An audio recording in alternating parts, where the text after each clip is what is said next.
Bom, vamos então para o nosso último painel. E a ideia foi, a parte da manhã era mais dedicada à questão tributária, e agora à tarde começaríamos com essa parte mais genérica, vamos dizer assim, mais filosófica, e teríamos um item específico da área societária, que aí nós vamos discutir a questão da responsabilidade dos administradores com base nos IFRS. Uma vez adotados os IFRS no Brasil, que aí, como já foi muito discutido aqui, a questão da subjetividade, a questão do julgamento do administrador, qual é o impacto disso na responsabilidade do próprio administrador. Quem vai fazer a apresentação para a gente é o professor Nelson Carvalho, né, que ele já me falou mais ou menos o que ele vai fazer, vai ser muito interessante. E, para conversar com ele, nós temos o José Carlos Bezerra, que é o superintendente de normas contábeis da CVM, ou seja, quem manda na contabilidade nesse país, está ali.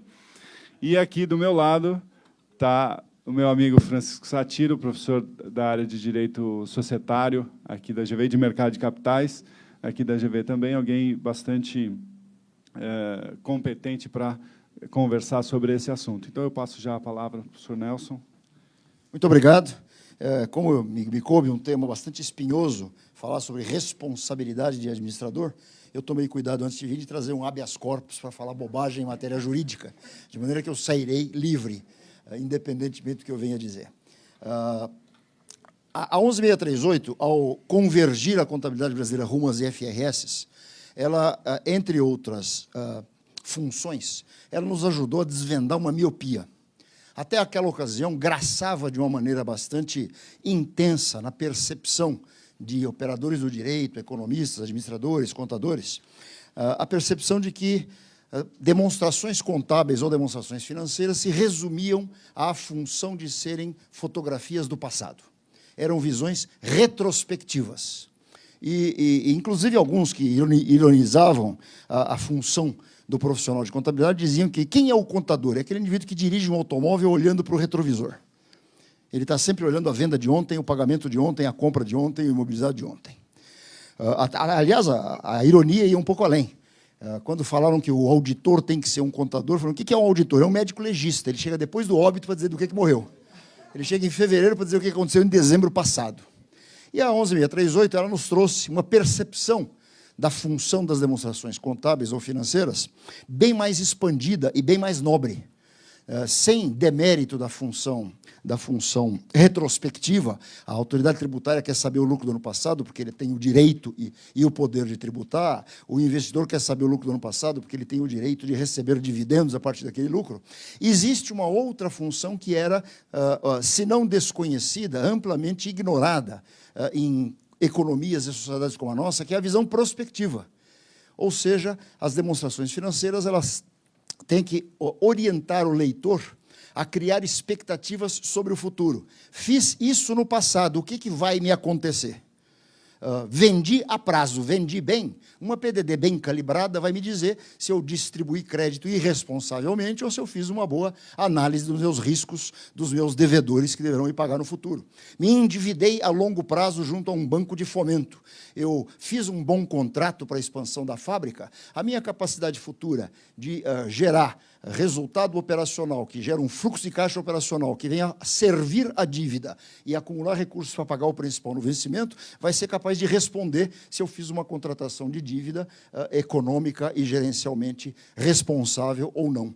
Então, existe uma visão prospectiva, e 3 são as informações principais que um leitor deve tentar descobrir por detrás das informações contábeis.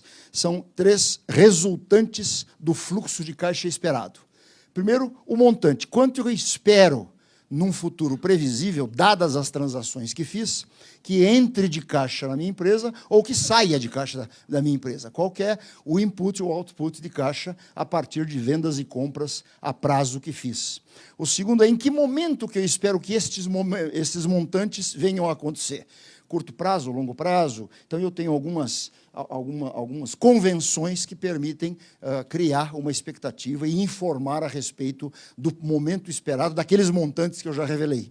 E o terceiro, qual é o risco de aquele montante ou aquele momento não acontecerem dentro do esperado? E nós chamamos isso no jargão de finanças e contabilidade, qual é a volatilidade dos fluxos de caixa futuros.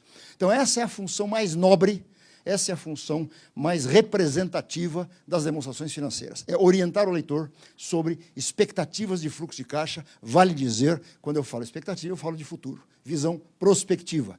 E essa foi uma grande contribuição que essa nova contabilidade nos trouxe. E isto, então, embasa a necessidade de nós, eventualmente, abraçarmos um conjunto de normas, um ordenamento contábil, que necessariamente passa pelo princípio lógico.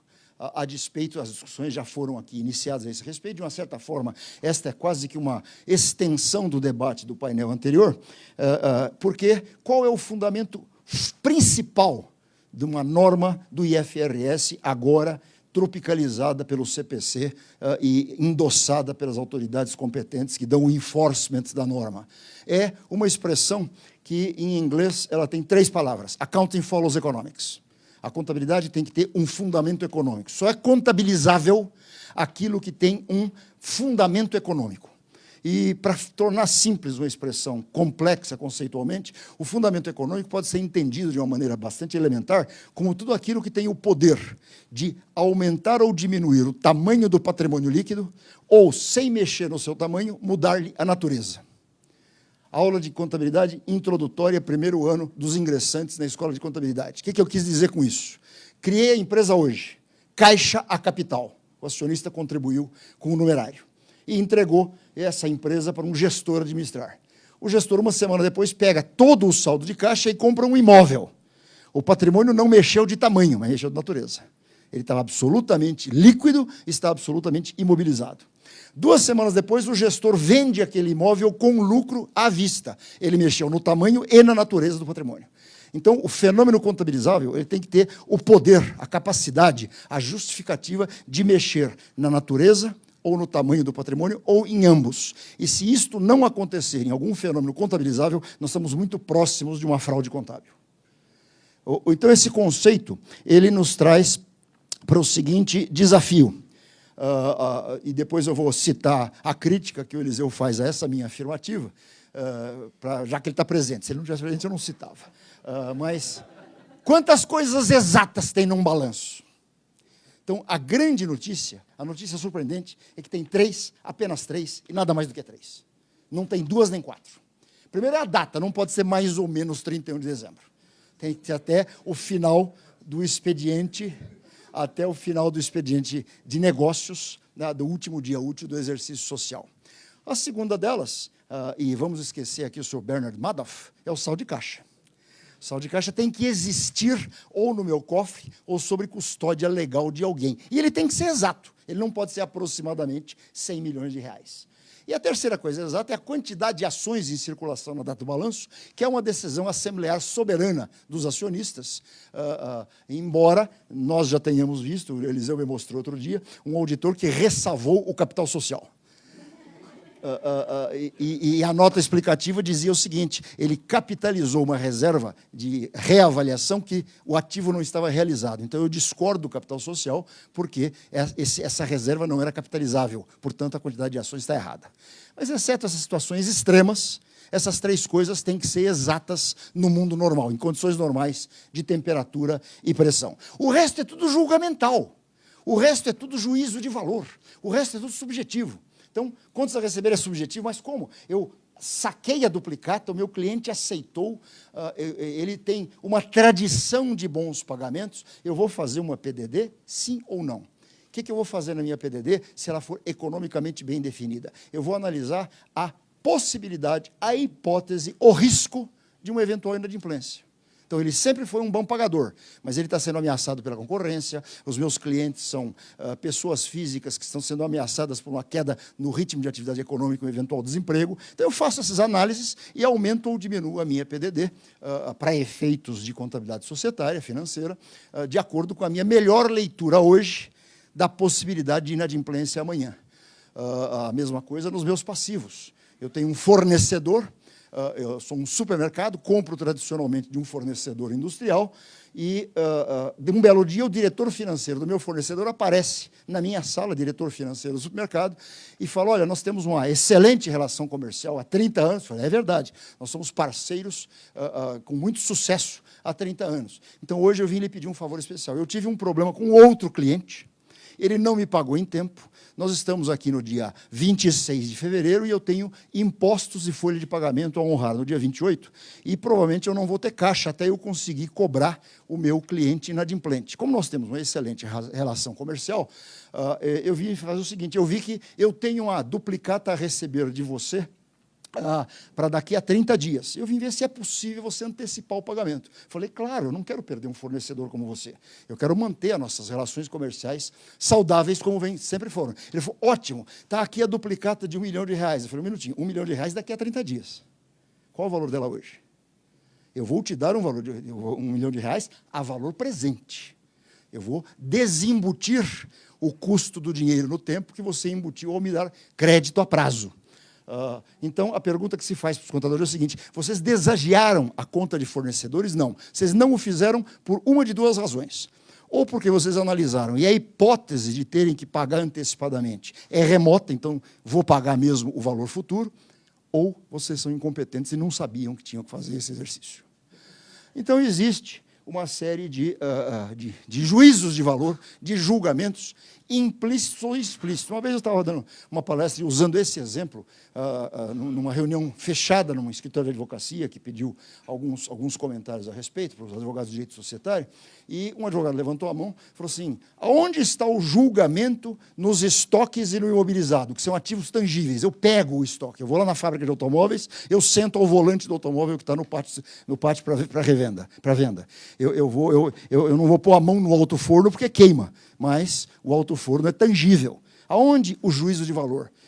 Você corre algum risco do seu estoque ter rotação morosa ou ficar obsoleto? O Dodge Polara, o Ford Maverick, os fabricantes micaram com esses ativos no pátio de carros novos quando mudaram os modelos e o gosto do consumidor. E eles tiveram que realizá-los por um valor inferior ao custo de produção para fazer um stop loss. E você tem que reconhecer isso precocemente, para usar uma palavra que já foi usada hoje, na sua contabilidade, quando existe a sinalização de que o fenômeno econômico é que você não vai recuperar nem o custo daquele ativo. E a depreciação, então, ela é nada mais, nada menos do que um julgamento. Qual é a velocidade de consumo do ativo imobilizado do meu processo produtivo? Então, a depreciação vai ser uma função direta de política de manutenção, a região onde o ativo imobilizado está instalado e operando, a depreciação da COSIPA com a maresia deve, eventualmente, ser completamente diferente da Usiminas, que está no norte de Minas Gerais, que está no quadrilátero ferrífero, longe de qualquer oceano ou mar. Então, a ação do tempo deve interferir menos na capacidade de desgaste de um equipamento que está sendo usado na produção, e as depreciações, então, necessariamente, devem ter uma vida útil econômica diferente. Eu até brincava quando foi feito um exemplo aqui sobre depreciação econômica e depreciação às taxas admitidas como dedutíveis. Eu faço a seguinte imagem com os meus alunos de graduação. Imagine que o país Egito é uma SA, Egito SA. E o seu ativo operacional, o seu imobilizado, que ela explora para gerar receitas para o país, é cobrar ingressos dos visitantes das pirâmides. E o Egito SA, que tem o imobilizado pirâmides, ele resolveu seguir na contabilidade societária a depreciação determinada pela autoridade tributária. Então, dos 4.000 anos, os 40 séculos de Napoleão, 25 anos depois dos primeiros 4.000 anos, o ativo não está mais no balanço, mas ele está lá gerando receita até hoje, há 3.975 anos. Então, eu tenho um ativo gerando receita que não tem a contrapartida do custo da apropriação de componentes da sua constituição para contrapor-se à receita. E, normalmente, nós costumamos dizer, em contabilidade e em economia, eu aprendi isso com o professor Delfim Neto, que receita sem custo é igual a milagre, é efeito sem causa. Então, a depreciação necessariamente deve, para efeito de inspirar a mensuração do resultado operacional, do resultado da empresa, ter um forte embasamento de natureza econômica.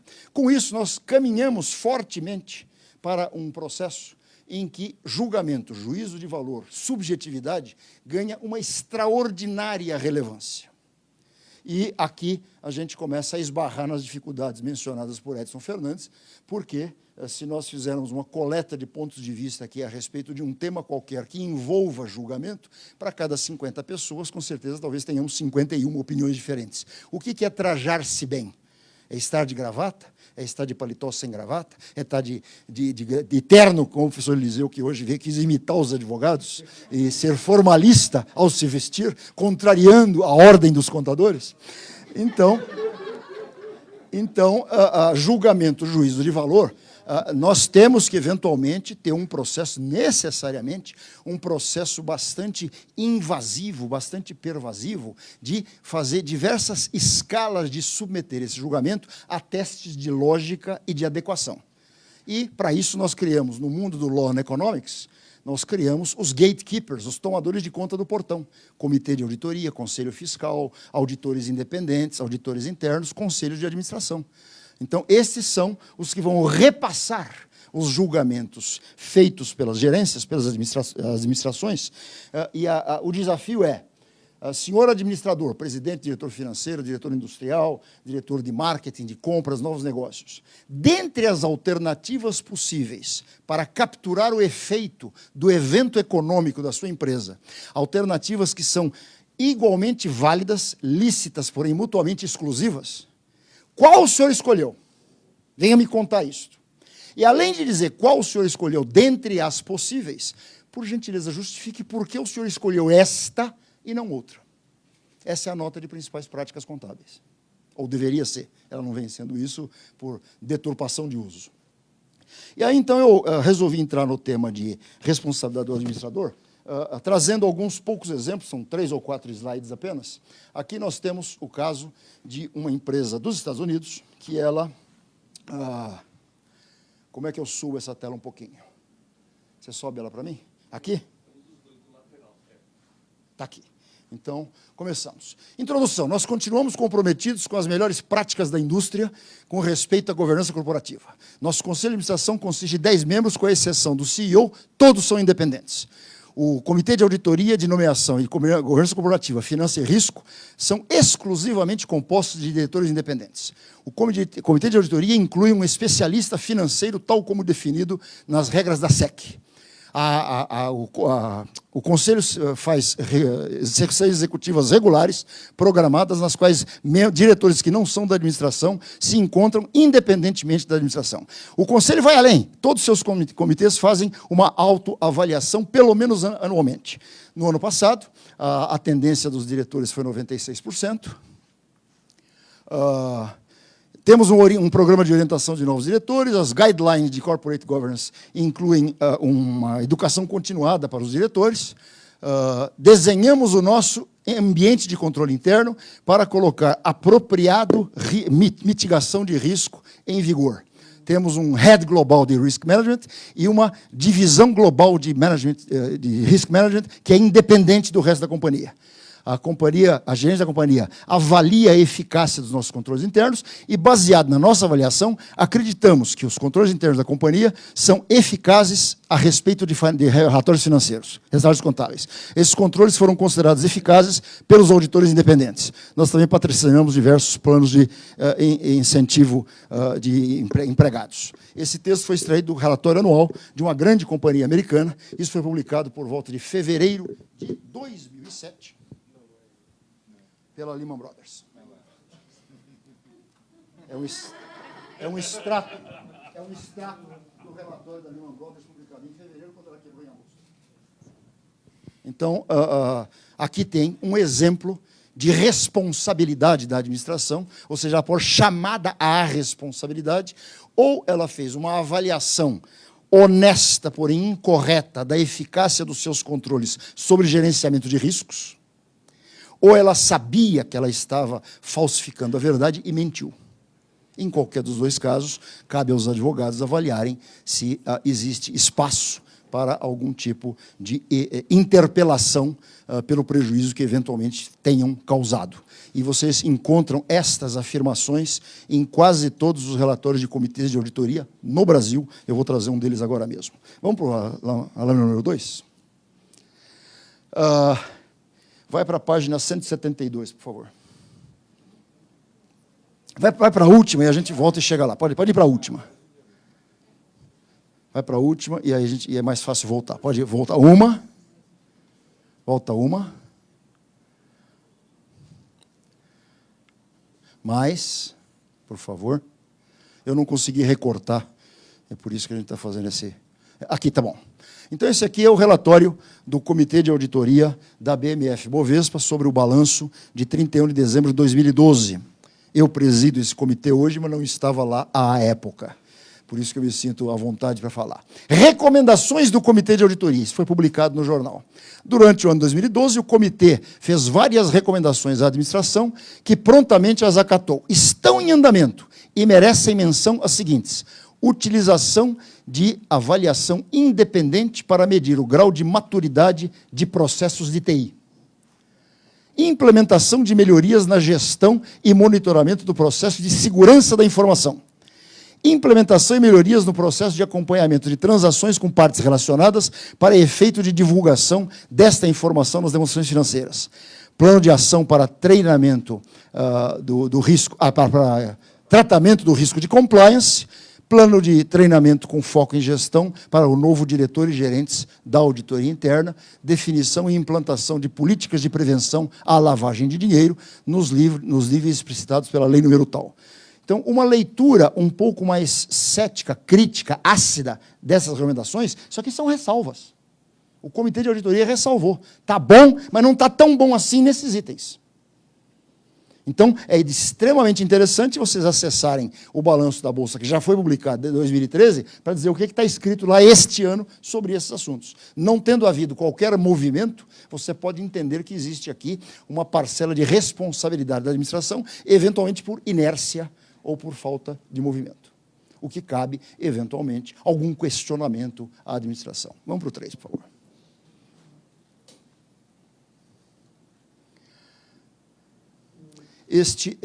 Essa é a nota explicativa, já estamos entrando agora em itens de IFRS, essa é a nota explicativa da Klabin. E a Klabin, setor de papel e celulose, tem ativos biológicos. E os ativos biológicos nos mostram a seguinte figura: lucro líquido do exercício consolidado, 290 milhões e 97 mil reais. Variação do valor justo dos ativos biológicos, 336 milhões. Talvez numa racionalização excessiva de análise, o lucro veio da avaliação de valor justo. O que ela fala na nota explicativa? Ativos biológicos. Ativos biológicos da companhia compreendem o cultivo e plantio de floresta de pinos e eucalipto para abastecimento de matéria-prima celulose. 31 de dezembro, área florestal, sal decomposto por formação e o diferencial. A avaliação dos ativos biológicos, seu valor justo, considera certas estimativas, tais como preço de madeira, taxa de desconto, plano de colheita das florestas, volume de produtividade, as quais estão sujeitas a incertezas, podendo gerar efeito nos resultados futuros em decorrência das suas variações. Então, aqui está um item julgamental, um item de subjetividade.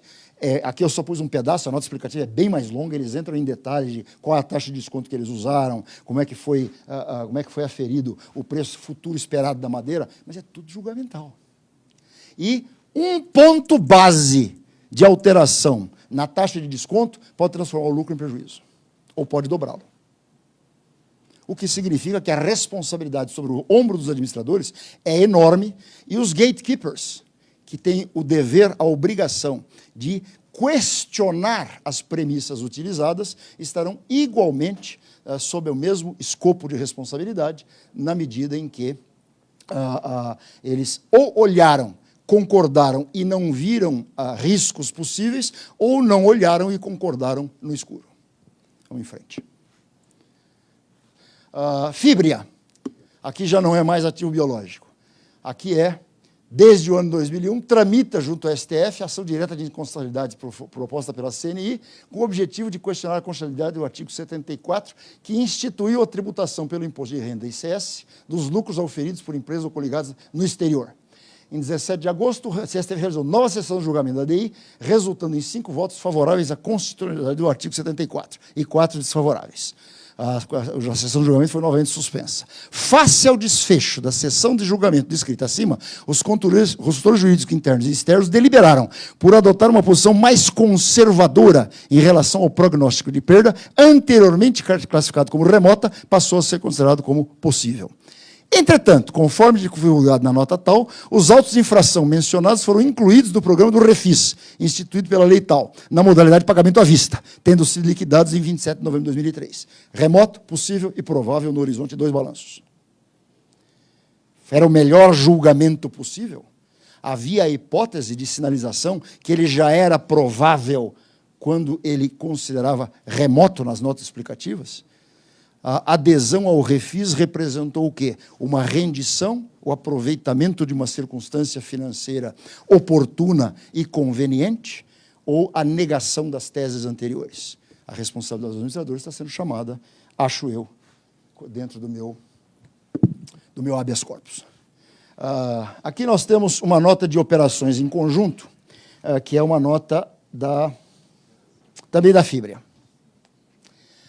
A partir de 1º de janeiro de 2013, as empresas Veracel, Assapi, Votorantim, perdão, Votorantim e Overseas, passaram a ser consideradas operações em conjunto. Então, tem um IFRS CPC específico sobre operações em conjunto.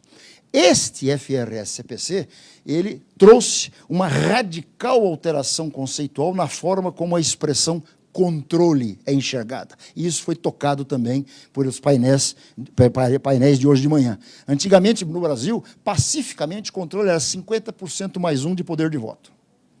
E hoje, o CPC diz o seguinte: eu posso controlar tendo menos do que 50% do capital votante. E antigamente, eu contabilizava a minha participação, a participação da Votorantim nestas empresas, como investimentos. E eu alterei isso para joint venture, negócios em conjunto. Quando eu mudei a minha classificação, se eu tenho contrato de empréstimo de longo prazo, se eu tenho algum covenant que amarra a minha imobilização ao saldo do empréstimo, eu alterei a base da fórmula. Ou eu vou pedir um waiver, ou eu corro o risco da dívida vencer antecipadamente. Aqui eu tenho responsabilidade da administração. Ela não tinha como não seguir a norma contábil, para não ter o seu parecer ressalvado adequadamente pelos auditores, mas ela deveria ter, tanto o seu financeiro quanto o seu jurídico, atentado para o fato de que é imprescindível uma negociação com o credor na obtenção de um waiver antes de fazer uma reclassificação contábil de tamanha extensão. Aqui tem novamente ativos biológicos, novamente ao valor justo.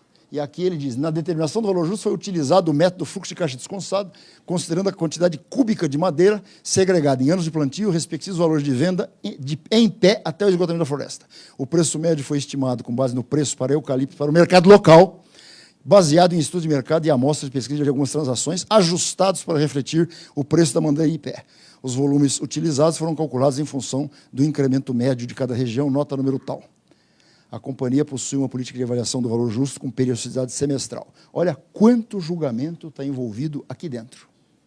Aqui tem uma série de premissas, de assunções, assumption do inglês, de crenças que foram incorporadas para gerar um número, e esse número impactou lucro, ativo e patrimônio líquido, e esse número pode e deve ser questionado quanto à sua propriedade. A Suzano tem uma nota interessantíssima. Ela disse o seguinte: ofício de alerta CVM-CEP, número 213, 18 de janeiro de 2013, quinta emissão de debêntures. Em 19 de outubro, a companhia recebeu o ofício CVM solicitando manifestação sobre as políticas contábeis utilizadas no registro da quinta emissão de debêntures, mandatoriamente conversíveis em ações. Em atendimento, em novembro de 2012, ela recebeu em outubro, prestou todas as informações que considerou relevantes para o adequado entendimento das políticas aplicadas ao registro. Conforme solicitado, a resposta da companhia foi acompanhada da manifestação dos auditores. bem como os anteriores e atuais. Em 18 de janeiro, 3 meses depois, recebeu o ofício de alerta seguinte, onde a CVM expressou seu entendimento a respeito do registro das debêntures mandatoriamente conversíveis, que estão comentados a seguir. O que aconteceu? A companhia estava pretendendo classificar isso como patrimônio líquido. A CVM olhou e falou, em função das cláusulas da escritura de lançamento das debêntures, isso é passivo exigível. E a diferença de um para o outro mexe na relação dívida-patrimônio, mexe na relação patrimônio ativo imobilizado, mexe na relação do índice de liquidez, se o exigível tiver mais curto prazo ou não. Ou seja, a reclassificação ela tem devastadores efeitos em relação à intenção original do diretor financeiro que lançou essa série de debêntures, acreditando que ela sobreviveria pacificamente ao registro contábil no patrimônio líquido como um dos futuros componentes de capital, o que não é. Está absolutamente correto, isso aqui é passivo exigível. Eu não vou entrar no detalhe, vamos ter uma sessão para discutir instrumentos híbridos ao longo deste ano, e aí a gente traz um pouco mais de debate com tempo suficiente para isso. Aqui nós temos, finalmente, o caso Vale. Esse aqui é o balanço que foi publicado semana passada. O mais relevante dentre os processos tributários classificados como risco de perda possível se refere ao processo para a cobrança do IR sobre o ganho de equivalência nas controladas do exterior. A Receita Federal entende que a companhia deve pagar tais tributos sobre o lucro das controladas estrangeiras, reconhecido pela controladora pela equivalência. A posição da Receita está naquele famoso artigo 74. A companhia recebeu 5 autos de infração, que em 31 de dezembro totalizavam 12 bilhões. Em presumida diferença dos tributos impostos de acordo com a aval. Número tal, adicionado para os 2 anos. O que aconteceu com a Vale? Ela considerava isso remoto, passou a considerar possível. Antes de ela chegar ao provável, ela aderiu ao refis, pôs em contas a pagar e derrubou o lucro do ano. Vamos supor que eu tenha comprado ações da Vale em 2011, quando ela dizia que o risco era entre remoto e possível. Estou tranquilo quanto à expectativa de dividendos, que levou uma paulada de 31 bilhões contra o lucro de 2013. Posso entender que o administrador faltou para com a sua responsabilidade ao fazer essa migração e, eventualmente, posso ter o direito de questioná-lo, pelo menos, quanto às razões que o fizeram ter aquele julgamento naquela hora e este julgamento de agora. Então, professor Edson, responsabilidades dos administradores no mundo principiológico é bem mais complicado. Obrigado. Muito obrigado, professor Nelson. Eu costumo dizer que a 11638 não mexeu em nada no capítulo de responsabilidade administradora em termos de lei. Não teve nenhuma alteração do texto, mas está provado que efetivamente houve uma mudança muito grande. Eu só queria, antes de passar a palavra para o Zé Carlos, para as colocações dele, fazer dois pontos só. Primeiro é com relação, que nem foi falado aqui, mas são as provisões para contingência, né, que é exatamente onde, na minha opinião, o balanço se encontra mais com o jurídico, porque quem é o especialista para falar daquilo, quem é o perito, é o advogado, né? E a própria norma, se eu não me engano, ela fala toda a contabilidade tem estimativas, mas aqui essa estimativa ainda é mais séria, né? E uma para salvar um pouco as empresas. Em se tratando de STF, dá para mudar de remoto para provável do dia para a noite sem problema nenhum, né? Então eu queria passar a palavra para o Zé Carlos para ele fazer os comentários dele. Primeiro, agradecer ao Edson e à Vanessa pelo convite. Eu não tenho muito mais a acrescentar o que o professor já disse. Você assinou aquele ofício, né? Também. Até porque eu sou aluno fui aluno do professor Nelson. Eu tinha até anotado aqui aquilo que o senhor disse lá, né? Quer dizer, e costumo usar isso muito em sala de aula, né? Em relação à exatidão do balanço, né? E exercitando um pouco mais esse raciocínio, né, a gente pode dizer que quanto menor for o grau de liquidez de um ativo, maior o grau de subjetividade na sua avaliação, e a mesma coisa a gente pode dizer também, quer dizer, pode fazer também um paralelo com o passivo, né, quanto maior o grau de exigibilidade, menor o grau de subjetividade na avaliação desse passivo. A gente tem enfrentado essa questão, quer dizer, a gente tem pensado, né, dado que a minha área uma das atividades primárias da minha área é pensar sobre contabilidade e pensar de que forma os novos pronunciamentos, quer dizer, os novos critérios, as novas práticas vão ser refletidas nas demonstrações financeiras. A gente tem pensado muito nisso, né? E a conclusão que a gente chega é que não há como, né, não há como um administrador, né, ter risco zero, né, em relação à informação que ele é responsável por dar divulgação, por tornar pública. No entanto, há alguns mecanismos em que ele pode tentar mitigar o máximo possível esses riscos, né? Um deles, e a gente já disse isso num ofício circular que nós enviamos aos administradores e aos auditores de companhia aberta, né, é o estabelecimento de políticas contábeis ex ante, quer dizer, as políticas contábeis prévias, né? Não é a nota de políticas contábeis, que é aquela que a gente tem visto muito ultimamente, como o professor Nelson, né, frisou, é quase que um copy-paste da norma, né? Não é isso. O que a gente diz é o seguinte: olha, toda vez que você tiver escolhas possíveis de serem feitas entre procedimentos previstos, válidos, né, na norma, né, diga qual é a sua escolha, diga, como o professor Nelson bem frisou, por que você escolheu e documente isso, que é o mais importante. Por que documente? Porque você depois, num caso como desse, da Vale, né, em sendo questionado por algum investidor, né, olha, o cenário em 2011 era esse. A minha melhor estimativa era esta, com base nessas normas que vigiam a época e com base nestes documentos aqui que provam que eu discuti o assunto à época.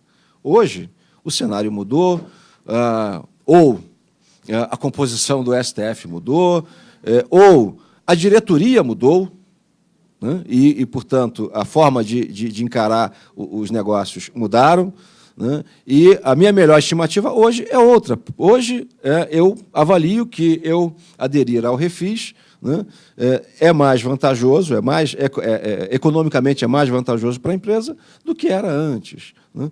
Então, na medida em que você tenha políticas contábeis estabelecidas previamente, documentadas, né, escritas, de forma que não exponham tanto o administrador quanto o próprio auditor independente, na hora de revisar essas práticas contábeis no momento da elaboração da informação, né, fiquem sujeitos a decisões feitas de forma casuística, né, premiadas pelo tempo, né, por conta dos prazos para divulgar a informação, de reduzindo também, né, possíveis conflitos, possíveis divergências de opinião entre quem elabora e o revisor da informação e, consequentemente, o órgão regulador. Então, o que a gente tem recomendado, né, já há algum tempo em relação a essa questão da responsabilidade do administrador é de que as políticas contábeis, naquilo que é possível estabelecer previamente, evidentemente, né, sejam estabelecidas, sejam pensadas, sejam documentadas e as decisões, na hora de elaborar a demonstração financeira, sejam tomadas com base nesse, digamos, manual de políticas contábeis ou manual de governança contábil, né, como eu já ouvi em algum momento essa expressão. É isso, quer dizer, o que a gente tem orientado é nesse sentido. Muito obrigado, Zé Carlos. Isso lembra também a importância das notas explicativas também, né? Não só na parte de práticas contábeis, mas exatamente aqui, né? Olha, taxa de desconto, porque tem muito balanço também que fala assim, não, foi ajustado pela ajuste a valor presente. E que taxa, que prazo, que nada. Né? Como é que você vai questionar depois o diretor e falar, pô, você fez uma avaliação completamente maluca, né? Nem tem isso falando. Então, mais uma vez, a importância das notas explicativas. Eu queria, então, passar a palavra para o professor Francisco Satiro para as colocações dele. Muito obrigado. Deixa eu pegar aqui. Muito obrigado, é um enorme prazer estar aqui hoje com vocês. Eu queria agradecer o Edson, a Vanessa. Hoje, para mim, é um prazer especial, né? O Edson, apesar de ser parecer assim, muito mais novo que eu, porque a contabilidade não destrói o ser humano como a advocacia. Nós fizemos um cursinho juntos. Você vê que coisa? E depois viemos nos encontrar aqui discutindo IFRS. Você vê que coisa. E o professor Nelson Carvalho tive o enorme prazer de tê-lo como meu primeiro arguidor na minha banca de doutorado. Nossa, cena inesquecível. E o agradecimento eterno pelas observações dele naquele momento. Até porque eu não judiei. Exatamente. O que quebrou completamente a regra depois, né? Foi uma banca de 6 horas. Uma coisa. E cumprimento também o cara da CVM. E, bom, eu vou ser muito rápido, meu objetivo é só mencionar alguns pontos, e aí eu vou tentar ser muito pontual na parte de direito e na parte relativa aos administradores, né? Quer dizer, o primeiro ponto, e isso já ficou bem claro nas duas palavras anteriores, administradores, e especialmente diretores, são responsáveis pelas demonstrações financeiras e ponto. Então, há sempre a impressão de que não, existe um técnico responsável, um especialista nisso e tal, o que eu posso fazer no máximo que possa acontecer, eu vou lá e assino. Eu faço parte do Conselho de Recursos do Sistema Financeiro Nacional, que julga em grau de recurso processos que vêm da CVM e processos que vêm do Banco Central, processos sancionadores, e inúmeras vezes a defesa vem no sentido, eu era diretor, mas eu só assinei. Na verdade, tinha quem era responsável, etc., etc. Se ele assinou, ele é responsável. Aliás, a lei é clara no artigo 176, eu vou trazer a redação, quando diz com todas as palavras que a diretoria... Só um segundo. Tá aqui. Ao final de cada exercício social, a diretoria fará elaborar. Portanto, é função da diretoria. É uma questão só de definir quem tinha a função, quem tinha a responsabilidade em razão da função exercida. Então, um diretor financeiro, um diretor-presidente, eles certamente se responsabilizarão, principalmente porque assinaram o balanço, ainda que venham a dizer que, infelizmente, eu só assinei, eu nem leio, esse tipo de coisa, que eu achei isso uma bobagem, né? É absolutamente irrelevante, portanto, eles efetivamente respondem por isso. Nessa linha, e também mencionado pelo professor Nelson, existem uma série de gatekeepers, existem uma série de mecanismos de prevenção, ou mecanismos de filtragem do que efetivamente vem-se a apresentar como relatório de demonstração financeira. O Conselho de Administração, num grau mais distante, mas auditorias internas, auditorias externas, comitê de auditoria, todos eles fazem parte. Aqui eu queria mencionar 2 pontos. Quer dizer, o primeiro ponto é que o fato da demonstração financeira ter sido auditada não exime a responsabilidade do diretor. Então, é muito comum falar, eu fiz isso, mas veja, foi auditado e a auditoria concordou. Se tiver errado, responde o diretor e responde a auditoria. Se tiver comitê, responde o diretor e responde o comitê, e assim sucessivamente. Quer dizer, você pode ter mais responsáveis, mas a função não se delega. Ele tem, quer dizer, quando muito é possível, eventualmente, medir a dosimetria da pena, mas ele efetivamente vai responder pelo que aconteceu. Portanto, cuide para escolher alguém que faça o trabalho com cuidado. Isso é importante. Um segundo ponto, e que começou a ser usado durante um período, isso acabou até sendo utilizado durante a pós-crise, né, foi discutido pós-crise de 2007, 2008, há uma previsão na lei das SAs que qualquer um que participe de comitê estatutário relativo ligado à administração se equipara à administração para fins de responsabilidade. Esse dispositivo tem uma peculiaridade, ele está lá no artigo 160 da lei das SAs, que fala que este comitê, qualquer um tem a mesma responsabilidade, desde que este comitê seja um comitê estatutário. E o que a gente notou foi que algumas empresas estabeleceram comitês que não eram estatutários. Então, quando se apertava, o administrador falou, opa, eu não tenho responsabilidade nisso, porque eu mando para o comitê e eu faço o que o comitê define. Então, vamos atrás do comitê. Não, você não pode ir atrás do comitê, porque esse comitê não existe estatutariamente, ele só existe do ponto de vista de relação com a sociedade, ele é um contratado da sociedade, então você não tem ingerência sobre isso.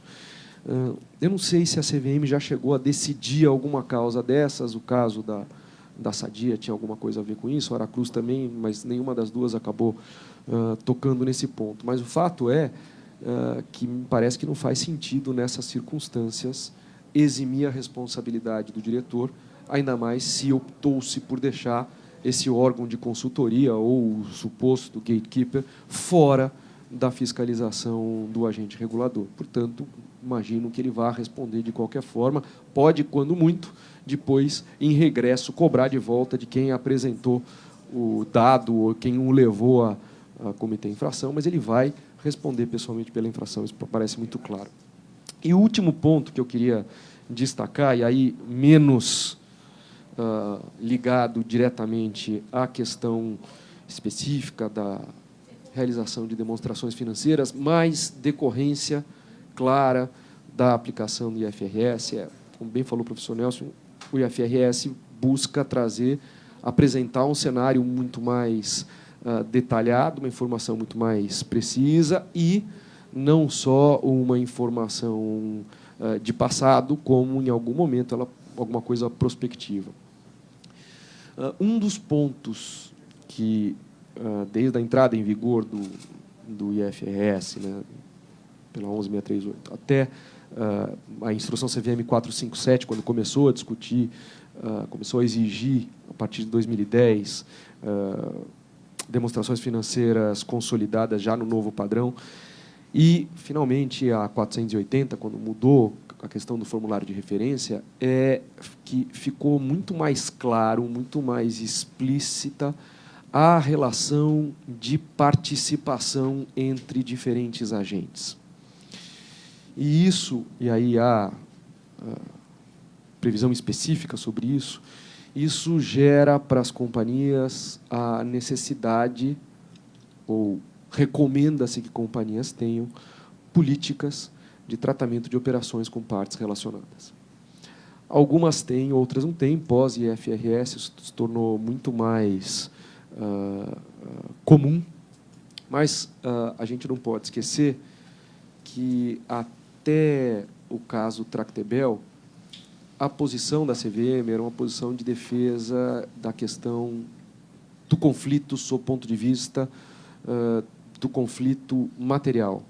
O que significa que o controlador não pode votar, aliás, ele pode votar caso o conflito seja identificado posteriormente, ele vai responder por isso, essa deliberação pode voltar atrás, ele pode ter que ressarcir prejuízos, etc. No caso Tractebel, o colegiado da CVM mudou esse entendimento e passou a entender que o caso de conflito deve ser tratado sob o ponto de vista formal, ou seja, como impedimento de voto. É uma interpretação estrita do que está escrito nos artigos da Lei das SAs, né? Nos artigos 153 e 154, mas principalmente no 153. Em havendo conflito, o administrador efetivamente não vota. Ele está proibido de votar. E isso traz consequências gravíssimas.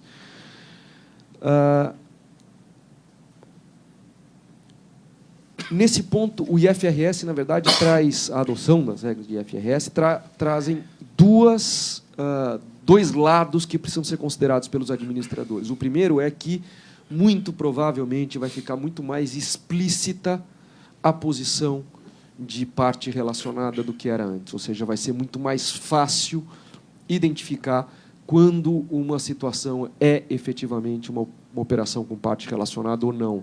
Portanto, aumenta o grau de risco na realização da operação. E o segundo ponto é que a norma aponta com uma solução, que é o estabelecimento de políticas. Na medida em que a empresa não tenha políticas para isso, ou não cumpra as políticas que ela mesma se estabeleceu, e agora a gente está numa onda de estabelecer política contábil, política de gerenciamento de risco, política de transação com partes relacionadas, tudo é muito interessante, é importante, mas isso não pode ser feito só para inglês ver. Isso tem que ser criado e implementado. Quer dizer, pior do que não ter política é ter política, admitir que tem problema e não cumprir a própria política. A gente já viu aí casos de condenação por isso. Então, fechando aqui, já que meu objetivo era só fazer alguns comentários e colocar aí um pouco de pimenta nos debates, eu acho que a adoção do IFRS foi além dos problemas tipicamente de demonstrações financeiras e a questão da responsabilidade dos administradores foi significativamente agravada pós-IFRS. Como disse o professor Edson, com toda razão, não se mudou uma linha sob o ponto de vista de responsabilidade, mas, inquestionavelmente, a situação dos administradores é hoje muito mais... há muito mais risco na atuação dos administradores hoje do que havia há algum tempo atrás. Muito obrigado. Muito obrigado. Satira, eu queria, então, agora franquear a palavra ao pessoal da plateia, se alguém quiser colocar. A Vanessa não está aqui. Nem a Vanessa e nem a Ingrid. Então, eu levo até lá.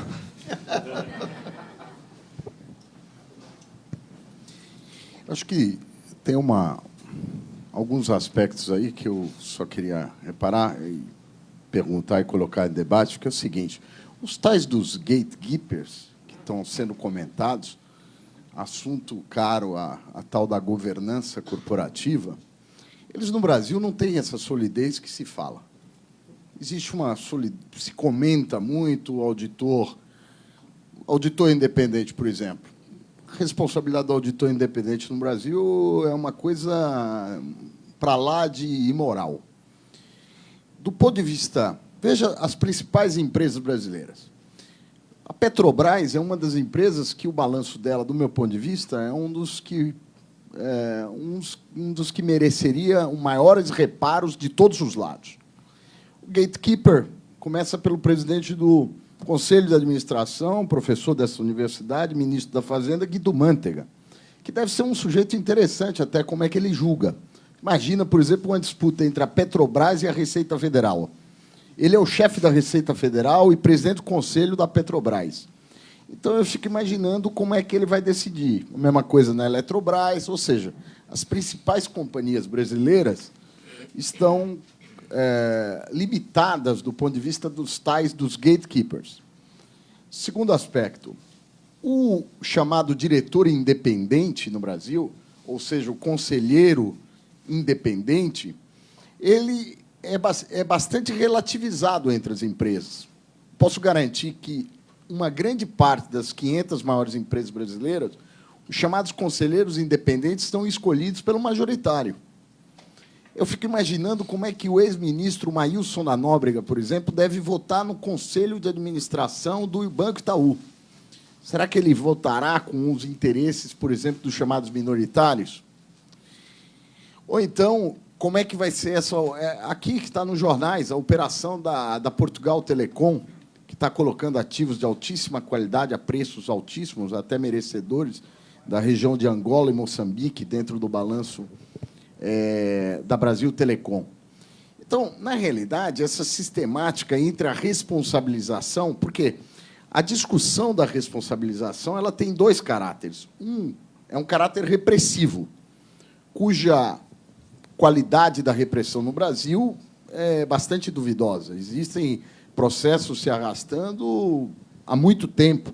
A CVM mesmo é relativamente ágil vis-à-vis ao que a gente vê no sistema judiciário brasileiro em termos de responsabilização. Mas existe também o caráter preventivo, ou seja, é aquele que visa evitar. Então, eu fiquei aqui imaginando, professor Nelson, no caso, por exemplo, da Klabin. A Klabin fez um ajuste de ativos biológicos em que pesem as opiniões, muitas delas favoráveis. Por exemplo, do meu ponto de vista, pode ser que eu considere, ou eu e um conjunto de acionistas da Klabin considerem esse ajuste inadequado, ou descabido, ou precipitado, ou que atende a certos interesses da empresa, sobretudo quando existe um certo endividamento que está incomodando e que aí precisa gerar ativos mais realistas. Aí eu fico imaginando o que eu faria com a minha discordância. Eu deveria me encaminhar a quem? A que gatekeeper? Ao auditor ou ao avaliador daquele ativo? Ao conselheiro independente da Klabin? Ou seja, o caráter repressivo ele não funciona, e o preventivo não existe mecanismos. Então, a questão da responsabilização, e me perdoe o trocadilho do accounting e do accountability, ou seja, da contabilidade e da responsabilização, quando é avaliado do ponto de vista da sua efetividade, deixa muito a desejar. Portanto, eu acho que essa temática ela passa por uma discussão, inclusive, mais ampla. Por exemplo, a questão do voto, a ampliação do direito do voto dos acionistas. Recentemente, eu e o professor Edson estivemos com alguns acionistas ativos no mercado, fundos que vendem a ideia de que promovem a melhoria da governança corporativa das empresas. O que se falou foi o seguinte: de fato, quando a gente vê que tem alguma coisa errada, a gente vende ação. Puxa, mas no Estatuto do Fundo está dizendo que você vai agir proativamente. Ele diz, mas não tem mecanismo. Eu falei, não, mas o seu fundo diz que você faz isso. Mas, de fato, não faz, porque ele, de fato, não tem esses mecanismos. Um outro acionista controlador de uma grande empresa, um acionista de uma grande empresa do setor financeiro, que é o maior banco brasileiro, para não citar o nome, ele falou uma coisa fantástica. Ele disse o seguinte: quem não está satisfeito, o acionista majoritário proporcionou condições de ter liquidez para a ação e ele vende no mercado. Então, na realidade, essa questão da efetivação e da responsabilização passa por uma discussão mais profunda sobre a natureza, desde a questão do voto das ações e também de como esses mecanismos funcionam no seu caráter preventivo. Porque, no repressivo, além de não funcionar, veja o caso do Banco Pan-Americano, ou o Banco Cruzeiro do Sul, ou o Banco BVA, instituições que tinham que quebraram ao arrepio da apresentação das suas demonstrações financeiras, quase todas. Mas digamos que a gente achasse que existisse alguma coisa. Quais seriam os mecanismos dentro da sistemática de responsabilização?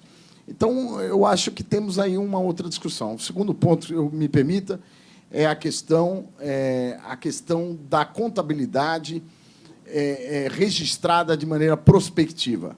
Eu gostaria de dizer que é preciso tomar muito cuidado, porque uma grande parte das premissas especiais que os administradores têm em relação à avaliação de ativos, eu citaria 3. A questão da taxa de juros, da volatilidade implícita para o desconto e do count risk, o risco do país. Essas premissas não são determinadas de maneira... Elas estão presentes no mercado. Eu fico imaginando se haveria alguém com uma sabedoria muito grande, maior do que aquela de você verificar qual é o preço de mercado. Então, também é preciso verificar a justificativa para se modificar o valor de um ativo. Ela tem de ser necessariamente muito extensiva e ela não pode ser casuística. E às vezes, na gestão do IFRS, a modificação da visão prospectiva de ano a ano pode criar dois tipos de efeito. O primeiro, o mercado já é volátil, as ações já refletem essas variações. E aí nós vamos começar a ter uma contabilidade volátil. Então, vai ser uma disputa de volatilidade bastante interessante, inclusive. Bom, voltamos à questão de cultura e tudo mais. Roberta, você quer falar antes? Você quer que eu passe a palavra para eles? Eu quero responder. Tá, então eu passo... As observações. Movimentou a mesa está querendo comentar. Os 3, eu me abstenho, eu como moderador posso escolher se eu falo ou se eu não falo, né? Se eu não vou falar, não, eu passo. Não, mas eu acho que o objetivo é exatamente o diálogo, o debate, e eu não vou me furtar a reagir com as minhas observações aos comentários feitos. Eu começo, talvez, com uma figura, uma imagem um pouco piegas. Uma vez eu tive uma pessoa doente na família e o médico pediu que fosse hospitalizado. E eu falei, mas doutor, não era melhor tratar em casa? Não existe o risco de infecção hospitalar? Ele falou, existe. No que a sua casa é mais segura? Ou seja, nós estamos numa curva de aprendizado da sociedade brasileira. Nessa curva de aprendizado, ao qual não estávamos acostumados a mercado de capitais, nós estamos ingressando no mundo de mercado de capitais. Então, a despeito da eventual fragilidade de um ou outro gatekeeper por postura comportamental ou embasamento regulatório e normativo, eu prefiro ter estes do que nenhum e continuar trabalhando no sentido de aperfeiçoá-los. Há críticas eventuais a auditores independentes? Sem dúvida. Há críticas eventuais a conselho de administração, conselheiros? Sem dúvida. Temos um problema sério num país que tem algumas das suas maiores empresas na mão do Estado, principalmente da União? Temos esse problema. Então, o que nos cabe, a mim me parece, como sociedade, principalmente a nós do mundo de economia e finanças, é tentarmos encontrar mecanismos de mitigar os efeitos nocivos de um cenário, ao invés de negá-lo. Nesse sentido, então, eu continuo acreditando que conseguiremos fazer os gatekeepers funcionarem progressivamente de maneira mais eficaz, estão longe do ideal, mas não existe nenhum substituto pronto, acabado, imediato, que possa sanar amanhã cedo as suas eventuais deficiências. É uma luta da sociedade. Não se esqueça que até 15 anos atrás este era um país de mercado de crédito. Quando o presidente Lula foi eleito, sem entrar nas considerações de ordem ideológica, o valor de capitalização de mercado da Bolsa Brasileira era 1/10 do que ele foi quando o presidente Lula terminou o seu segundo mandato. Então, ele pôde se vangloriar de que o crescimento do valor da captação de mercado no Brasil foi uma criação de riqueza e, evidentemente, ele aproveitou o jargão, dizendo nunca antes na história deste país se criou tanta riqueza no mercado de capitais. E isso tudo tem um custo de aprendizagem, um custo de noviciado. Discutimos hoje de manhã o Comitê de Aquisições e Fusões, discutimos hoje de manhã o comunicado técnico do IBRACON, que veio numa primeira versão em janeiro, extremamente, a meu ver, inconveniente e inadequada. Eles refletiram e revisaram a sua posição, tendo que passar pelo constrangimento de ouvir a opinião pessoal do seu Zé Carlos Bezerra, que não veio aqui falar em nome da CVM, mas dizendo, ao estudar o assunto, a CVM decidiu que não era necessário escrever sobre o óbvio. E o IBRACON tentou escrever sobre o óbvio, e a primeira vez que escreveu errado. Notas explicativas são um exemplo claro dessa curva de aprendizado. Elas cresceram muito em tamanho depois da 11.638. Não necessariamente cresceram em qualidade. Se nós fizermos uma análise bastante ácida, a tradicional no Brasil, exceto raríssimas exceções, a nota número 1 é contexto operacional e a nota número 2 é principais práticas contábeis. A leitura de principais práticas contábeis é quais as escolhas que eu fiz dentre as alternativas possíveis. As notas, invariavelmente, salvo raríssimas exceções, começam com a seguinte frase: estas demonstrações financeiras foram preparadas de acordo com a lei das SA, as normas da CVM, e se for um banco, de acordo com as normas do Banco Central, se for uma seguradora, com as normas da SUSEP. Eu pergunto, o que essa nota explicou? Eu poderia ter feito diferente, sendo uma SA aberta e instituição financeira? E vou além. Se eu tivesse feito diferente, eu iria dizer, eu descumpri a lei das SA, desobedeci a CVM e o Banco Central. Então, é uma nota que eu me permito aqui um pouco de agressividade junto aos meus alunos de graduação, falar a nota mais estúpida que eu costumo ver em todas as demonstrações financeiras. Então, esse processo, a nota de novos pronunciamentos contábeis, aqueles que ou não foram emitidos, ou foram emitidos e ainda não estão em vigor, é uma aula de contabilidade. No entanto, muitas vezes, quando termina uma extensa nota de colunas e mais colunas de jornal, a empresa diz, nenhum desses pronunciamentos vai se aplicar a nós. Então, realmente, esse processo, quando você solta o pêndulo que está preso de um lado, ele nunca para no centro. Existe um movimento até ele ganhar o equilíbrio. O mercado de capitais, em algumas economias do hemisfério norte, tem, talvez, se você pegar 1930, 29 como parâmetro, ele está chegando a 100 anos. Então, todos os processos de aprendizado pelo qual passou foram aperfeiçoando os mecanismos, inclusive de gatekeepers, que nós não passamos ainda. A nossa crise de 29 foi a quebra da Bolsa de 71. Quando o ministro Simonsen, então, encomendou uma nova lei das SA, uma nova lei de mercado de capitais, e passamos por diversas dificuldades dentro de um mecanismo inflacionário até conseguir encontrar condições para criar o que criamos. O seu segundo comentário, a respeito de qual é o caminho para acionar o gatekeeper, aí temos muito a aprender. Temos muito a aprender. Eu me permito, eventualmente, num caso muito pessoal, discordar de uma das suas afirmativas, eu sou conselheiro independente de uma grande companhia aberta. E a minha preocupação integral, o tempo todo, eu sei que dos meus pares independentes nessa mesma empresa, é exatamente olhar o interesse da companhia. E, nesse caso, inclusive, lá não tem acionista majoritário. É uma das public companies do Brasil, nós devemos ter aí 9 ou 10, uma delas é esta. O maior acionista individual é um fundo sem ativismo, que tem 8% do capital.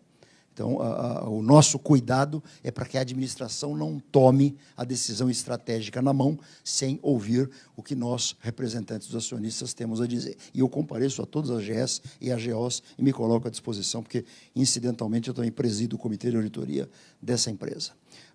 Então, eu acho que eu tenho seguidas reuniões com investidores ativistas, sou muito procurado a esse respeito, para questionar, inclusive, práticas contábeis. Olha, eu tenho uma nota explicativa aqui em que um instrumento híbrido está sendo concebido, e acho que a companhia não está tratando isso adequadamente. Então, ele pede uma opinião técnica independente a mim. E eu só aceito dar opiniões técnicas independentes, e todos os meus colegas no Departamento de Contabilidade da FEA-USP, professor Eliseu, professor Ari e vários outros relacionados, nós temos um princípio não escrito. Nós só nos pronunciamos tecnicamente sobre uma prática contábil quando nós não tivermos o risco de ficar vermelho de vergonha na sustentação oral. Eu só defendo aquilo que eu acredito. E muitas vezes perco contratos exatamente porque não sou advogado e não vou advogar a tese contra a qual eu não acredito. Eu queria comentar rapidamente, Edson, 2 ou 3 pontos que surgiram na conversa anterior. Um deles veio da observação do Zé Carlos sobre quanto menor o índice de liquidez, mais arriscada é a avaliação do ativo.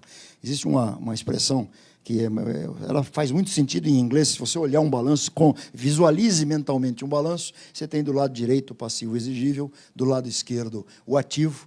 Então, normalmente, alguém fala, olhando esta empresa, in the left hand side there is nothing right, in the right hand side there is nothing left. O assunto de contingências, Edson, eu queria talvez ouvir depois algum comentário seu, entre o remoto possível e provável. Um dos gatekeepers que estão sendo bastante utilizados por comitês de auditoria e conselhos, quando existe essa consciência da independência e do olhar do acionista, é em causas de efeito relevante, não necessariamente apenas material, mas relevante, os conselhos e comitês têm pedido a opinião de possível ou provável remoto a um advogado que não é o advogado da causa. O advogado da causa, é óbvio que a tendência dele será dizer, eu estou te defendendo porque eu acredito que você vai ganhar. Então, eu peço uma opinião independente para cotejar com a opinião do advogado da causa, seja ele interno ou externo, e a gente faz isso com bastante frequência. Dentro do nível, você comentou um pouco antes do almoço, Edson, que eu fiz uma afirmativa, e repito, que o lucro é um intervalo e não um ponto, porque um professor desta casa, há muitos anos, escreveu um artigo famoso na revista GV, dizendo que o fluxo de caixa é um fato, o lucro é uma opinião. E é verdade. O fato é que eu não consigo viver sem essa opinião. Porque se eu medir só o fluxo de caixa, eu só vou saber se eu estou mais rico ou mais pobre no dia que a companhia fechar as portas. E vai devolver o capital daquilo que sobrar. E nessas mensurações periódicas, que são um exercício de imaginação, que a contabilidade se utiliza como paradigma para poder mostrar a evolução da riqueza patrimonial mediante certas premissas, dos itens mais perigosos é a PDD. Existe uma discussão mundial hoje na indústria bancária e no IASB se a PDD deve ser com base na filosofia de perda incorrida ou de perda esperada. E a perda esperada ela tem grandes argumentos econômicos, mas ele é o caminho mais fácil para gerenciamento de resultados. Então, essa discussão está instalada e não está satisfatoriamente resolvida.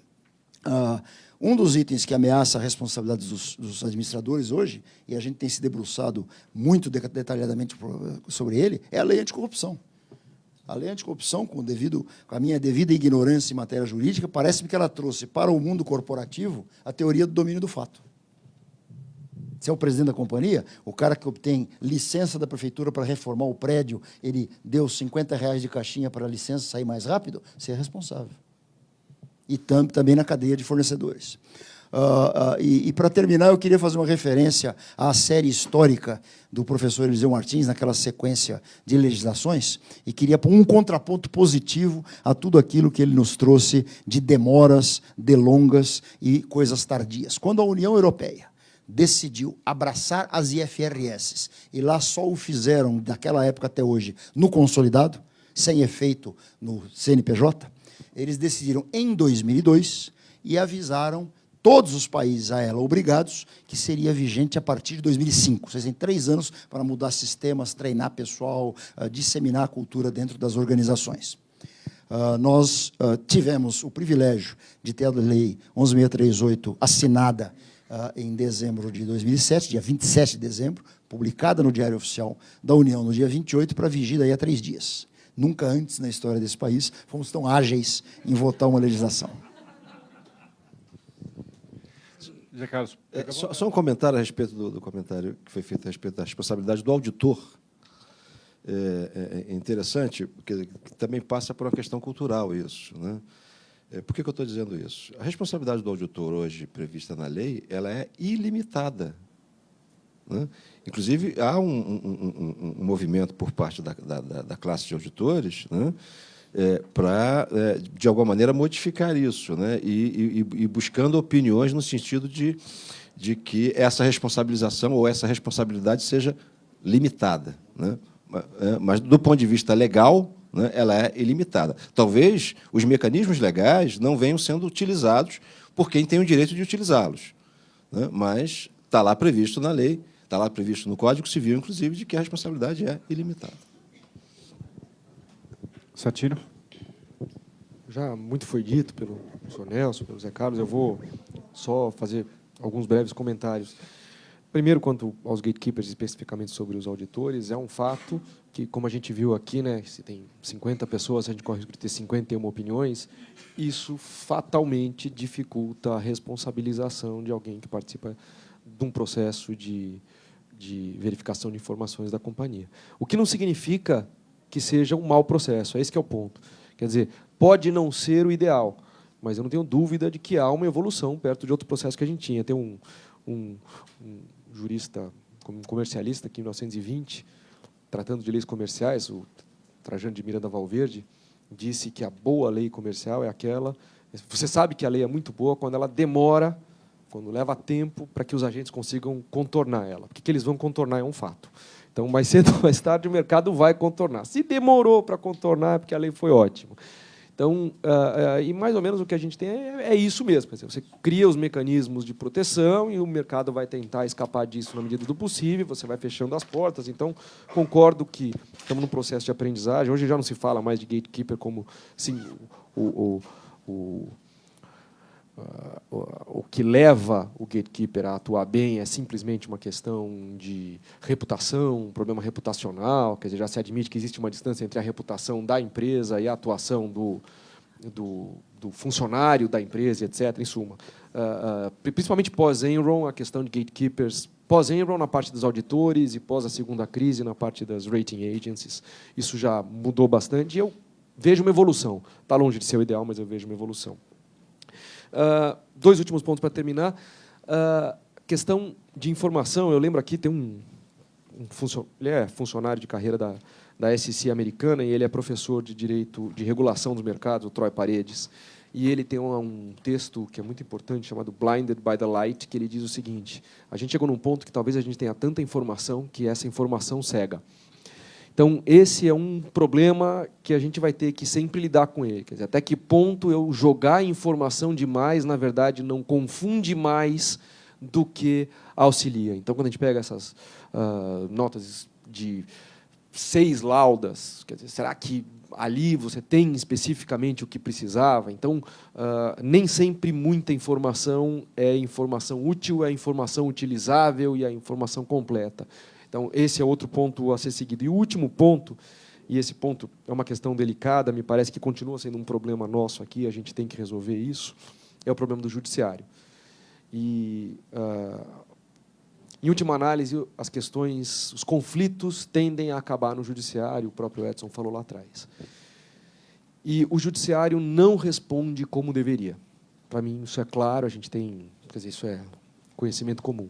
A questão é, na estrutura de hoje, teria como o judiciário responder de uma maneira diferente? E eu acho que não. Eu acho que o judiciário responde como ele pode responder hoje, e eu explico. Hoje, um juiz que julga uma causa de uma companhia qualquer sediada em, sei lá, Barueri, Santo André, São José dos Campos, locais que têm grandes companhias, ele julga a causa da companhia envolvendo ativos híbridos ou questões de conflitos graves ou de valuation, etc. E ele também resolve despejo, divórcio, consignação em pagamento, responsabilidade por rádio que não funcionou depois que você comprou, em suma. Se você pegar e fizer o levantamento estatístico de quais as causas que ele resolve durante a vida dele, talvez ele resolva uma causa societária na vida dele. E essa causa societária é de uma complexidade incomparável com todas as outras que ele passa a vida decidindo. A questão é, faz sentido esse cidadão parar e se dedicar 2, 3 anos para, caso um dia esta causa venha cair na mão dele e ele resolver isso? Ele não vai fazer isso.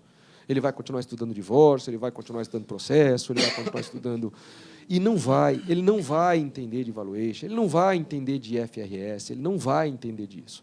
Então, na estrutura que a gente tem hoje, sem nenhuma crítica pessoal a juízes ou à estrutura judiciária, não existe solução. O judiciário é o último caminho, é o último ponto, quer dizer, em última análise, é lá que se discutem os conflitos e não há como esperar do judiciário, em geral, soluções excepcionais. Por quê? A gente não tem órgãos especializados, pessoas especializadas, ou mesmo grupos de consulta. Você não precisava ter uma vara especializada, mas você devia ter um centro de inteligência em mercado, um centro de inteligência em societário, um centro de inteligência em empresa, que pudesse assessorar esse juiz de Chimboca da Serra. Quando ele recebeu uma causa dessas, ele não precisa parar tudo e vir fazer o curso da GV, fazer o curso do professor Edson para entender como é que funciona a FRS. Ele vai lá, consulta o centro, e aí sim eles vão ter especialistas e faz. Ou então essa causa vai para uma vara especializada, ou alguém que entenda do assunto. O fato é que hoje o que a gente tem é algo completamente diferente disso, e eu vou fechar aqui com um casinho engraçado. É triste, mas não deixa de ser engraçado. Uma questão envolvendo o Banco Central, envolvendo um problema de câmbio razoavelmente complexo, foi decidido pelo Banco Central, foi para o Conselhinho manteve a decisão do Banco Central, a parte foi lá, foi para o Judiciário.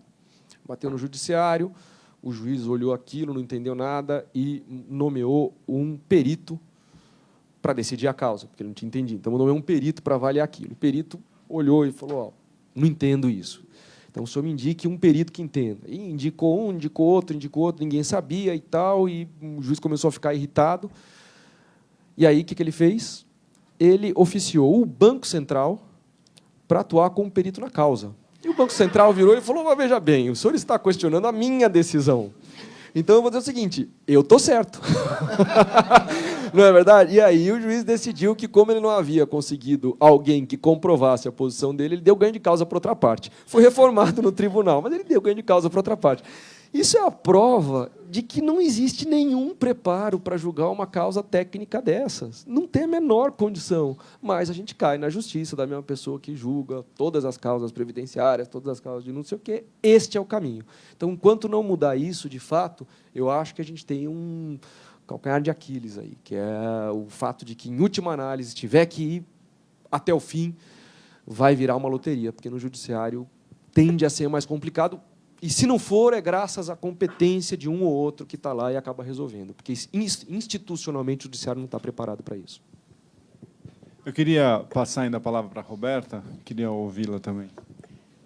Sair um pouco dessas grandes questões que eu acho que demandariam aí décadas de discussão.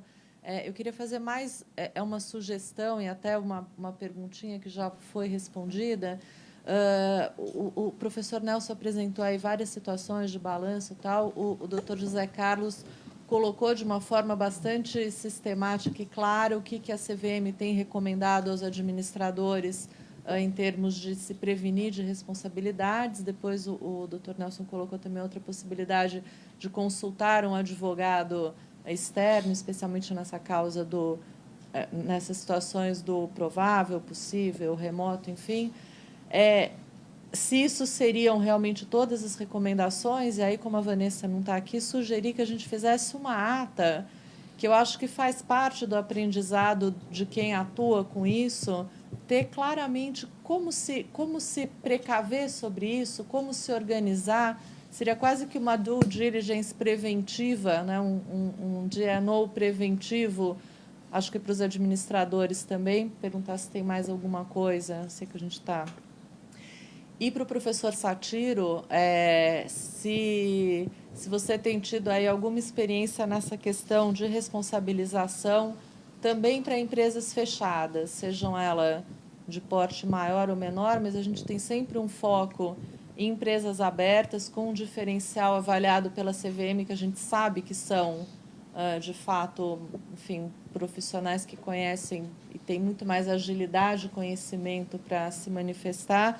Mas isso, porque eu acho que isso também ajuda na mudança da cultura, né? A gente começar pelo grande número de empresas que a gente tem, não exclusivamente porque é o interesse de um investidor que tinha aplicado ali 2 bilhões, 1 bilhão, enfim, perdeu, né? Então, também tem interesses menores, mas que são tão relevantes quanto. Eu não vou poder ficar muito mais. Posso ser muito rápido, Edson, para comentar esses 2 pontos.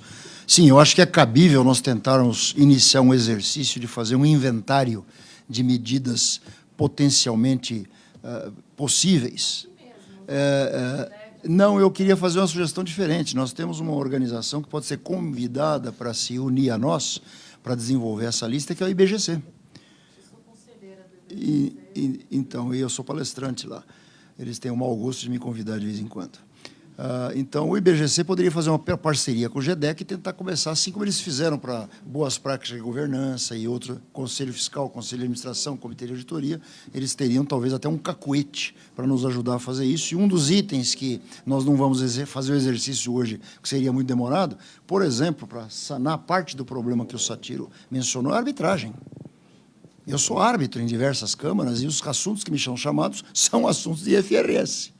Então, os próprios advogados admitem que eles precisam de alguém com um perfil de conhecimento mais específico quando uma questão dessa surge. Mas, só desculpa interromper, a gente não tem acesso a essas decisões pelo sigilo. Pelo sigilo, exatamente. Então, seria interessante que, de uma maneira não relacionando a casos concretos, que a gente conseguisse fazer esse levantamento. E a gente tem que conversar com as câmaras, eventualmente elas possam fazer extratos de assuntos omitindo nomes, né?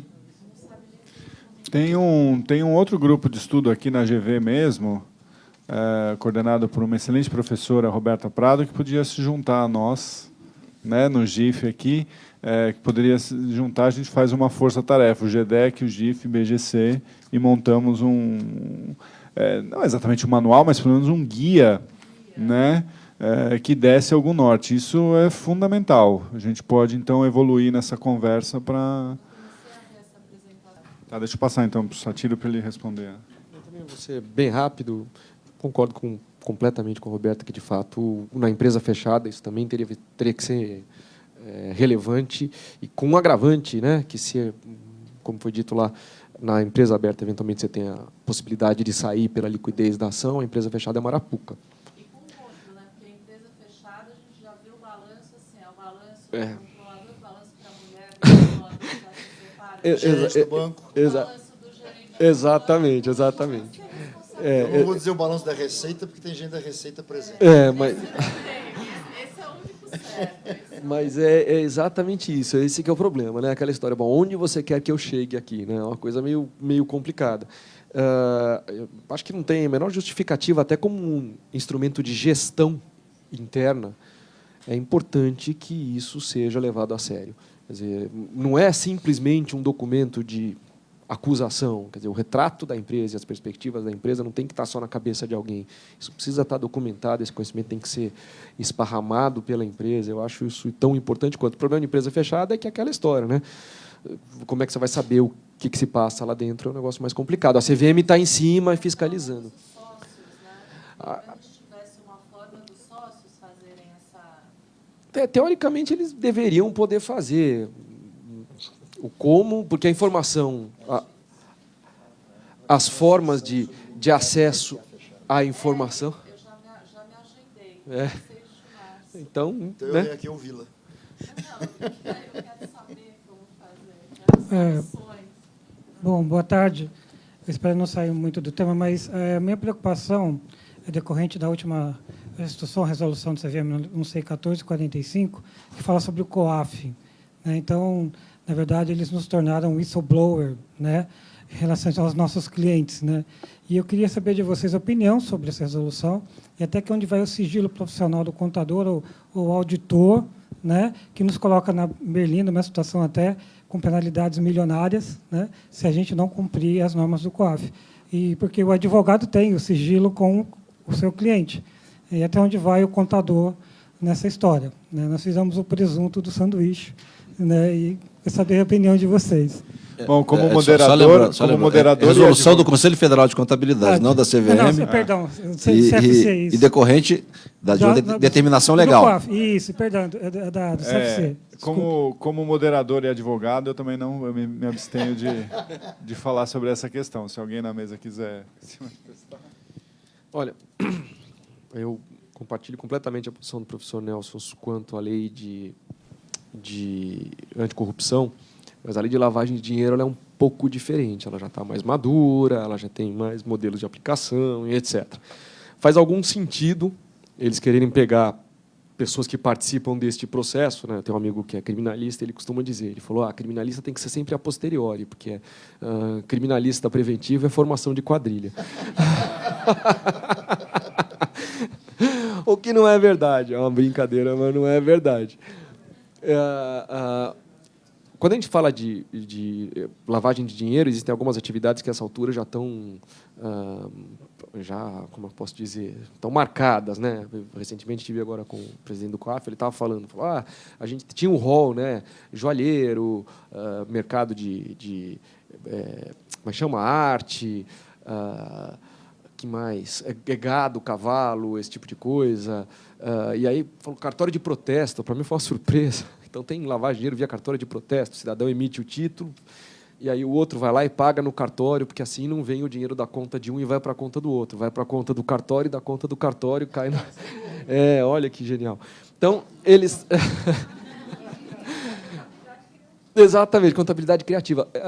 Está aumentando isso, mesmo para os advogados. Essa é uma questão delicada, até que ponto é possível escapar ou não. E eu, recentemente, estive num evento sobre lavagem de dinheiro e algumas das opiniões que foram externadas são preocupantes para contadores, são preocupantes para advogados, de que...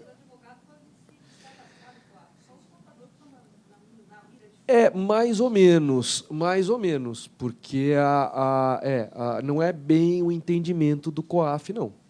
O entendimento do COAF é um pouco mais radical, inclusive, quanto advogados. Talvez a ordem tenha sido mais incisiva do que as entidades de contadores, mas eles têm uma posição mais radical do que isso e têm as prerrogativas para discutir. Agora, o que eu acho é o seguinte, é inevitável que algum tipo de regulação sobre lavagem de dinheiro venha a cair na cabeça de advogados e contadores e auditores e outras pessoas que têm acesso e que, cá para nós, obviamente, não é o caso de ninguém que está aqui, a gente sabe disso, mas que, às vezes, tem um papel, eu diria, quase que protagonista na lavagem de dinheiro. Né? Quase...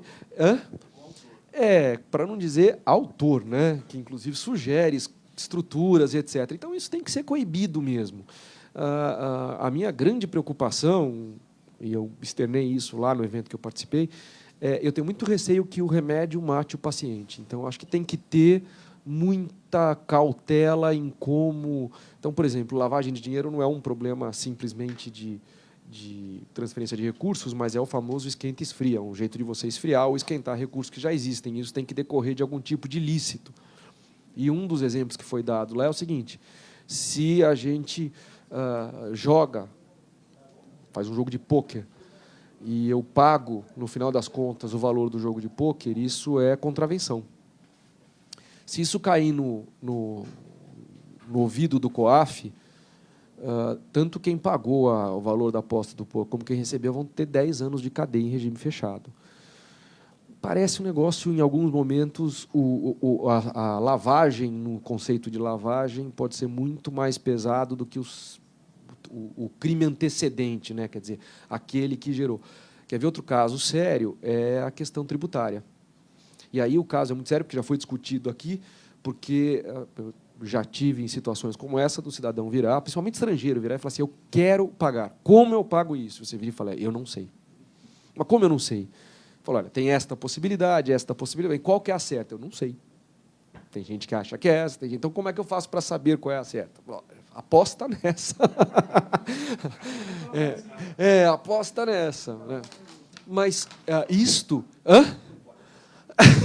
Se apostar é contravenção, né? Então, isso é uma coisa complicada, porque se você errar e isso virar crime de evasão fiscal, isso pode virar lavagem. Então, quer dizer, acho que tem muita coisa a amadurecer nesse campo. Acho importante, necessário, não volta para trás mais, mas é muito relevante. E aí vem o que as instituições financeiras costumam falar, né? Falar, pô, mas eu vou entregar ao meu cliente. É o problema dos joalheiros. Ele fala assim, eu recebo muito pagamento de joia em dinheiro. Mas não é lavagem de dinheiro, é porque o cidadão está comprando para número 2. Eu não posso virar para ele e falar, compre no cartão de crédito, documente. Tudo que ele quer, não documentar. Eu falei, se o dia que eu virar para ele e falar, eu quero que você documente, ele não vai comprar mais, porque ele não quer que a número 1 saiba que ele está comprando para número 2, o que não é um problema de lavagem de dinheiro e nem um problema do joalheiro. Bom, alguém gostaria de colocar mais alguma coisa? Só para encerrar, eu queria falar, na verdade, 3 coisas. Primeiro, com relação às varas especializadas, no bloco anterior eu puxei o pessoal do societário para o nosso lado, mas eu estou vendo que nós estamos mais perto do que nós poderíamos imaginar. Uma vez, já há algum tempo, quando eu ainda não tinha a Thaís para fazer o contencioso para mim, que eu tinha que eu mesmo falar com o juiz, algo que eu não gosto muito, eu fui despachar no TRF e uma liminar tributária, não, na verdade um agravo tributário, e a desembargadora demorou para me receber porque ela estava resolvendo um problema de conflito indígena do Mato Grosso. Então, quer dizer, ela acabou de resolver um problema de índios, né, que inclusive tinha dado notícia na época e tal, ia sair o promotor lá do Mato Grosso do Sul e entrar eu para discutir uma questão tributária. Né? Por mais... Pois é. Por melhor que seja o juiz, por mais genial que seja o juiz, é praticamente impossível, né? Simplesmente trocar a chavinha e falar, bom, agora vamos... Não dá. Com relação às provisões, nós vamos ter também uma reunião ordinária específica de provisões, que a Luciana vai falar para a gente, e essa questão de não laudo, né, mas de opinião do advogado é extremamente complicado, porque o professor Nelson matou. Se me dão um auto de infração para defender, ou eu digo de cara e falo, você sabe, nós estamos ganhando prazo aqui, né, nós estamos esperando o próximo refis, você sabe que é isso. Ok. Se não for isso, se me perguntar se eu vou ganhar, é óbvio que eu vou ganhar. Eu passei noite estudando, eu fui achar a vírgula da lei, eu achei fundamento que ninguém nunca disse. Claro que eu vou ganhar essa ação. É uma questão cultural. E se pergunta para um colega meu, né, o que pode acontecer? Primeiro, ele pode falar, olha, na verdade, você até poderia ganhar, se fosse com os meus argumentos, não com os dele. Né? Isso é muito provável também de acontecer. Então, o que já se aventou? O que existe no mercado financeiro é algo como uma fairness opinion, um terceiro independente, só que, assim, para esse advogado ser terceiro independente, tem as regras. Não pode ter advogado para aquela empresa 2 anos antes, não pode advogar 2 anos depois. Aí ele vai falar, peraí, então, por que eu vou fazer tudo isso, eu não posso daqui a 2 anos advogar para ele? Agora que eu tenho o contato da pessoa que contrata, agora que eu ganhei a confiança dele porque ele me chamou, eu não vou poder ser contratado pelos próximos 2 anos? Então também não vai. Né? Pois é super complicado. Eu sei que é um ponto sensível, mas teria que, sei lá, de alguma forma resolver esse negócio. E a terceira questão, já recebi, engraçado o moderador receber, né? Eu recebi o acabou o tempo, o moderador recebendo o puxão de orelha por causa do tempo. Bom, e a última coisa é que, assim, realmente, a gente ultrapassou, mas foi bom, deixei ultrapassar. O último ponto que eu queria falar é que hoje, oficialmente, é o lançamento do livro, né? Contabilidade aplicada a direito. O professor Arthur Ridolfo, coautor, na verdade, o grande mentor dessa ideia, já chegou. Ia ter alguma coisa, mas, pelo jeito, vai acabar não tendo, porque acabou o tempo e vai ter um outro evento aqui. Mas, de qualquer forma, fica a propaganda. E não foi porque fomos nós que escrevemos, não, mas não tem nada parecido no mercado, pelo menos para o mercado jurídico, né? Pode ter algumas incorreções de contabilidade, aí eu quero que meus amigos da contabilidade corrijam, mas na área de finanças e na área de direito está muito bem escrito. Ok? Eu termino, então, agradecendo a presença de todos vocês e... Dia 26 de março, que é a última quarta-feira do mês de março, 8h30 da manhã, começam as reuniões ordinárias do GDEC, e o primeiro assunto é exatamente se o IFRS ele é obrigatório para as fechadas e para as limitadas. Tá ok? Com a apresentação do professor Nelson Carvalho. Muito obrigado. Bom, vocês receberam o programa do ano. Muito obrigado e bom final de tarde. Muito bom.